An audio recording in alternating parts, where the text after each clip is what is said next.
Baby, we are back, wasting zero time here. Just had a hellacious chest day.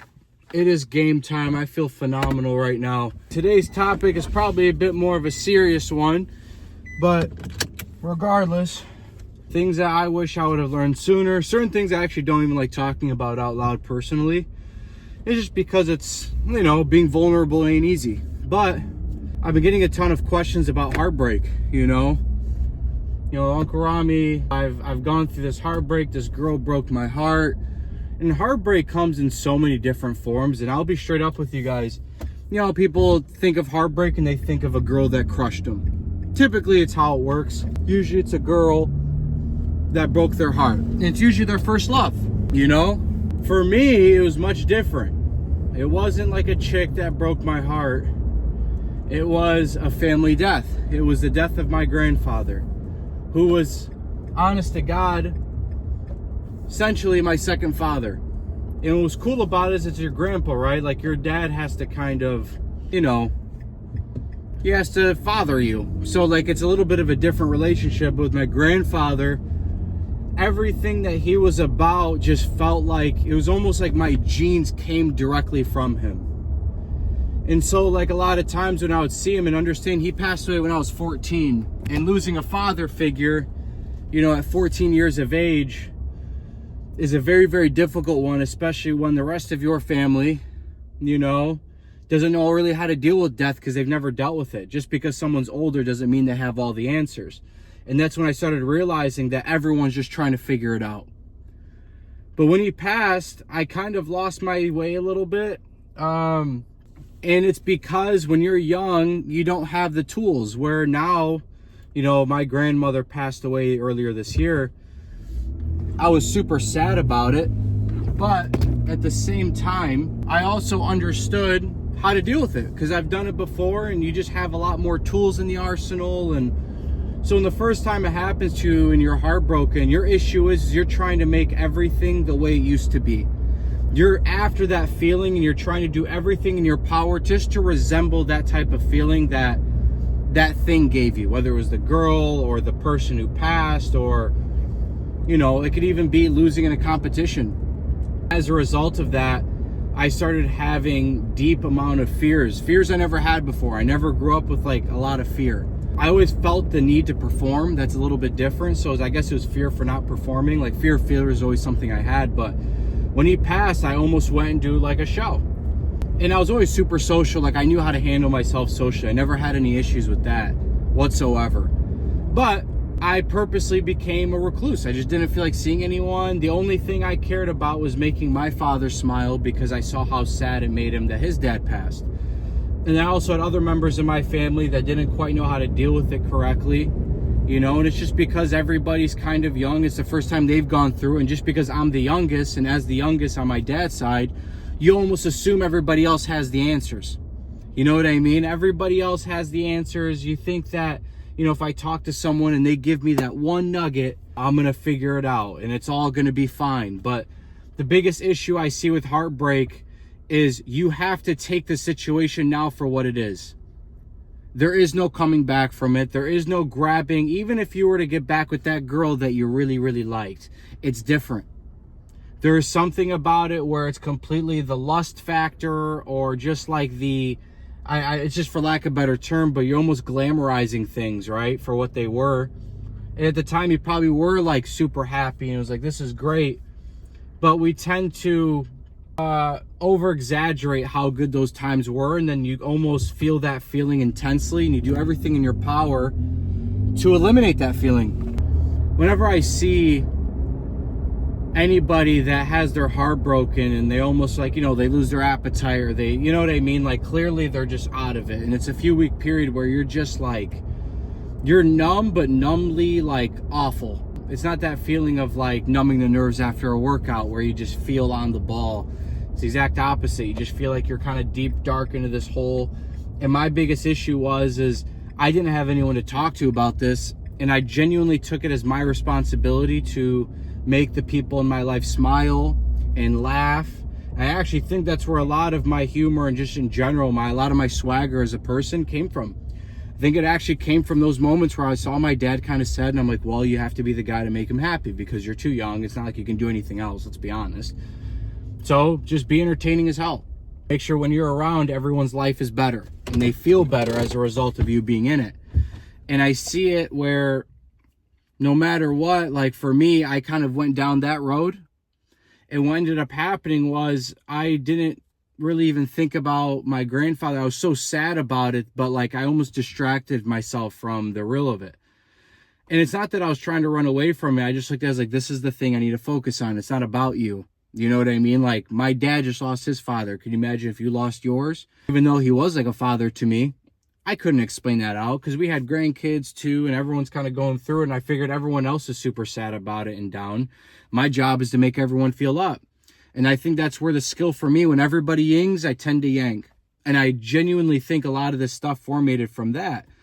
But it was just because I didn't know any other way to do it. You realize a lot of the gifts that you have are, in a weird way, they're like defense mechanisms. You know, it's almost like desperate times call for desperate measures type of thing. Like you're forced to sharpen certain tools.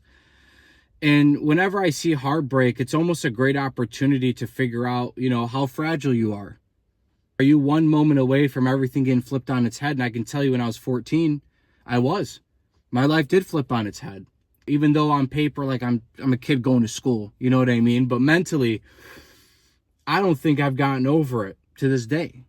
Honestly, I don't think I have. The difference is I just take it for what it is. And I don't even know if there is getting over it. And that's kind of the entire theme of this is there is no getting over the fact that you got your heart snapped in half. You know, we're all looking for the thing like, how do I get over it? You don't. You just move on. And the difference is you take it for what it was. Like it was an incredible time of my life. Do I wish he was still here? Of course I do. Of course I wish my grandfather was still here. I wish my grandfather could see all of the incredible things I've done. Truthfully, those are the things for me that, dude, it hurts unlike anything you can possibly imagine, but that's also my edge. That is my innate advantage. That's the reason why I know in my life I don't think I'll ever stop.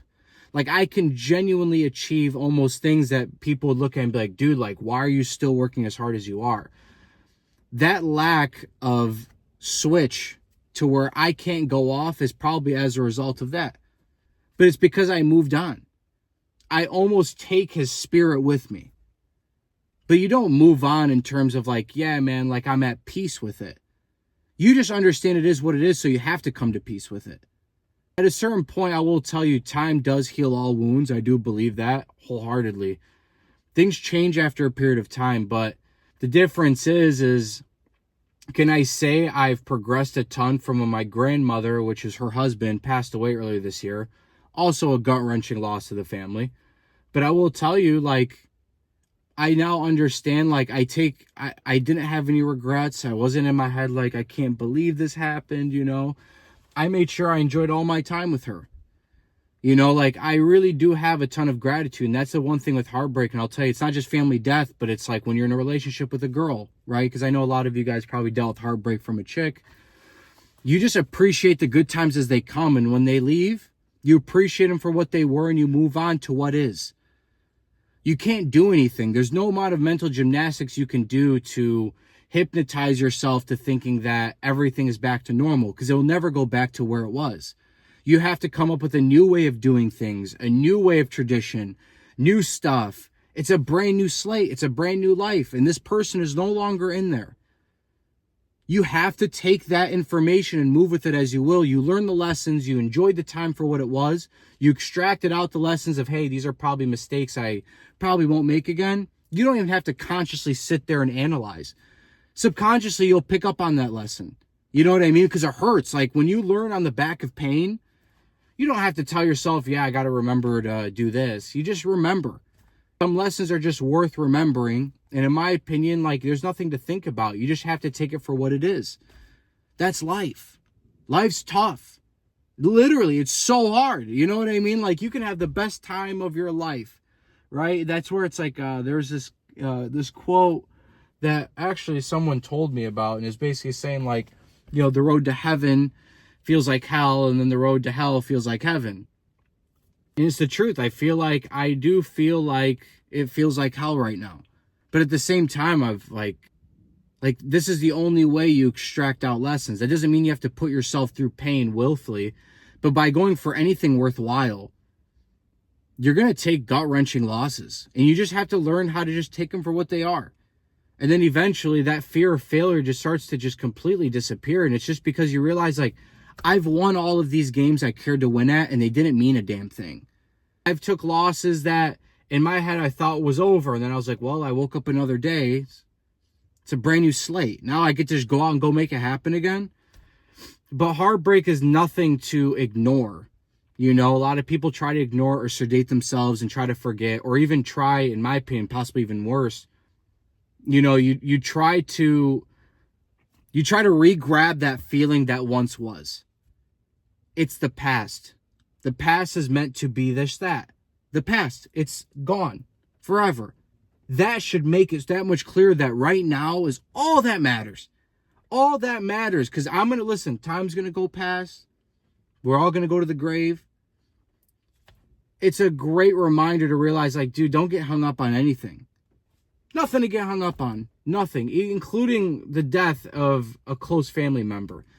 You just appreciate it for what it was. You can feel sad. You know what I mean? Like, it's normal to feel sad. I still feel sad, and my grandfather passed away when I was 14. I still feel sad, and my grandmother passed away, you know, less than a year ago, a little bit fresh, but it's okay to feel sad about these things. The difference is don't try to pretend that it didn't happen, or try to be like, how do I make it to where it was? Because it's not. You simply just adjust to what is now, and now you should go into life with a bit more appreciation. I don't sit there and say I need to have gratitude. My gratitude comes from the fact that I know that nothing is guaranteed. And when good things happen, I just sit there and I'm like, hell yeah. But that just makes me want to push more and more and more and more, because it's never enough. And people will say, dude, that's not good. You should be at peace. I'll be at peace, you know, in my later years when I'm not able to do as much as I am. I'm too young. I've got too much energy. I got too much on with me. I got too much going for me. I got too much talent. And I just look at that as I got 2 hands and 2 feet, and I got a brain that functions properly. I got too much going for myself to where I don't even want to stop right now. Don't even want to think about enjoying the good times. And I do that accidentally. And I do that because of those things that have happened in my life to make me very, very clear. Like, dude, all that matters is right now. Go get it. The game is yours. And for me, I just want to have a bunch of stories to tell my grandkids, and I hope my grandkids feel the same way as I felt about my grandfather. That's it for me, man. Anyways, I hope this was well worth your time. If there's anything you guys want specifically, you guys know the deal. Drop it down in the comments, and if people like those comments, give those a thumbs up, and that way I know to make a video on it. Another thing is, I'm never going to tell you guys to smash that notification bell and subscribe, just because it's like, if my videos are that good, you'll do that on your own. That's my personal opinion on it. When I hear people do it, it just sounds gimmicky. Anyways, I love y'all, man. Uncle Rami out. Peace.